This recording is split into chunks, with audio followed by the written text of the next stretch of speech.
ସୁମନ ଗିଲ୍ ଶତକ ମାରି ବଞ୍ଚାଇଦେଲେ ଭାରତକୁ। ନହେଲେ ଭାରତ ପରାଜୟରୁ ଅଭିଯାନ ଆରମ୍ଭ କରିଥାନ୍ତା ଚାମ୍ପିୟନ୍ସ ଟ୍ରଫି 2025ରେ। ତ ଚାମ୍ପିୟନ୍ସ ଟ୍ରଫିର ମ୍ୟାଚ୍ ନମ୍ବର 2ରେ ଭାରତ ଓ ବାଂଲାଦେଶ ମୁହାଁମୁହିଁ ହୋଇଥିଲେ।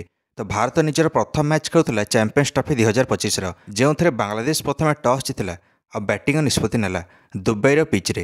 ଏଇଠି ଏତେ ରନ୍ ଚେସ୍ କରିବା ଏତେ ସହଜ ନଥିଲା। ବାଂଲାଦେଶ ଏବେ ଉପର ମୁହାଁ ଥିଲା, କାରଣ ଟସ୍ ଜିତି ଯାଇଥିଲା।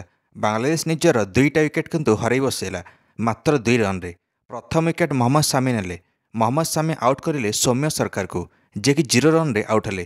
ଦ୍ୱିତୀୟ ୱିକେଟ୍ ହର୍ଷିତ ରାଣା ନେଲେ ନାଜମୁଲ ହୁସେନ ସାଣ୍ଟୋର। ସାଣ୍ଟୋ ବି ବିନା ଖାତା ଖୋଲି ଆଉଟ୍ ହେଲେ। ସାମି ନିଜ ଦ୍ୱିତୀୟ ଓଭରରେ ଆସି ଆଉ ଗୋଟେ ୱିକେଟ୍ ନେଲେ।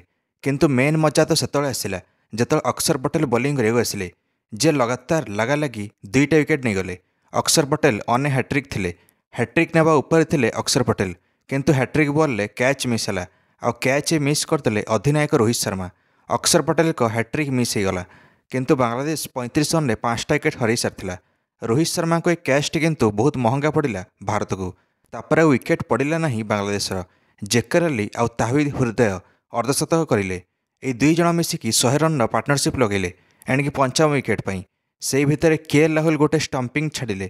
ହାର୍ଦ୍ଦିକ ପାଣ୍ଡ୍ୟା ଗୋଟେ କ୍ୟାଚ୍ ମିସ୍ କରିଲେ।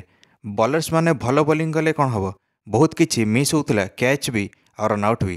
ବାଂଲାଦେଶ 143 ରନ୍ରେ ପହଞ୍ଚିଗଲା 37 ଓଭରରେ। ବାଂଲାଦେଶ 189 ରନ୍ ପର୍ଯ୍ୟନ୍ତ ପହଞ୍ଚିଗଲା ତାହିଦ ହୃଦୟ ଆଉ ଜେକର ଅଲିଙ୍କ ପାର୍ଟନରସିପ୍ ଯୋଗୁଁ। ତାପରେ ମହମ୍ମଦ ସାମି ଆଉ ଥରେ ବୋଲିଂ ପାଇଁ ଆସିଲେ।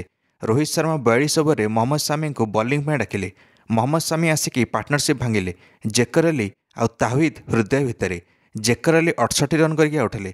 କିନ୍ତୁ ମାନିବାକୁ ପଡ଼ିବ ତାହିଦ ହୃଦୟକୁ। ତାହିଦ ହୃଦୟ ଥକି ଯାଇଥିଲେ, ଦୌଡ଼ି ପାରୁନଥିଲେ। ତାହିଦ ହୃଦୟ ଗୋଟେ ଆଡ଼େ ୱିକେଟ୍ ଯାଉଥାଏ, କିନ୍ତୁ ହେଲେ ମଧ୍ୟ ଗୋଟିଏ ଓଭରରେ ଗୋଟେ ଛକା ଆଉ ଗୋଟେ ଚୌକା ମାରିଲେ ଲାଗାଲାଗି। ଏଣିକି ଗୋଟେ ପଟେ 99 ରନ୍ରେ ପହଞ୍ଚି ଯାଇଥିଲେ ତାହିଦ ହୃଦୟ।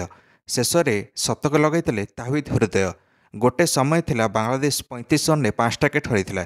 ତାପରେ ତାହିଦ ହୃଦୟ ଆଉ ଜେକର ଅଲି ଆସିକି ପାର୍ଟନରସିପ୍ ଲଗାଇଲେ ଆଉ 189 ରନ୍ ପର୍ଯ୍ୟନ୍ତ ଏହି 2 ଜଣ ନେଇକି ଆସିଲେ ବାଂଲାଦେଶକୁ। ଜେକର ଅଲି ତ ଆଉଟ୍ ହେଲେ।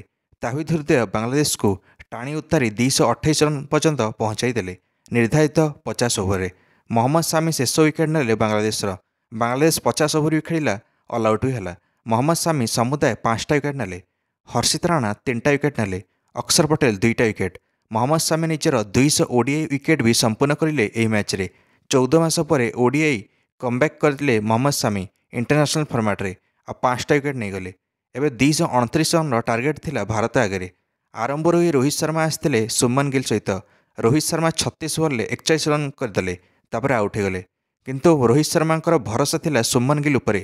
ସୁମନ ଗିଲ୍ ଦମଦାର ଫର୍ମରେ ଥିଲେ। ଏତେ ବଢ଼ିଆ ଛକା ଥିଲା। ଏଣିକି ସୁମନ ଗିଲ୍ ଫର୍ମରେ ଥିଲେ ଆଉ ଦମଦାର ଛକା ଲଗେଇକି ନିଜ ଶକ୍ତି ପ୍ରଦର୍ଶନ ଦେଖାଉଥିଲେ। ବିରାଟ କୋହଲି ଆଉ ସୁମନ ଗିଲ୍ ମିଶିକି ଭାରତ ସ୍କୋରକୁ 100 ରନ୍ ପାର କରିଲେ।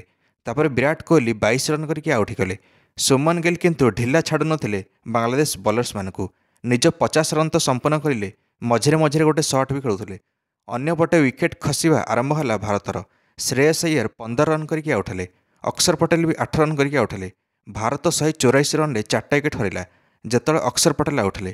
କିନ୍ତୁ କେଏଲ୍ ରାହୁଲ ଆସିଲେ ବ୍ୟାଟିଂ କରିବା ପାଇଁ। କେଏଲ୍ ରାହୁଲ ସୁମନ ଗିଲ୍ ଭିତରେ ପାର୍ଟନରସିପ୍ ହେଲା। ଏଣିକି କେଏଲ୍ ରାହୁଲ ବହୁତ ଲକି ଥିଲେ। କେଏଲ୍ ରାହୁଲର ଗୋଟେ କ୍ୟାଚ୍ ମିସ୍ ହେଲା।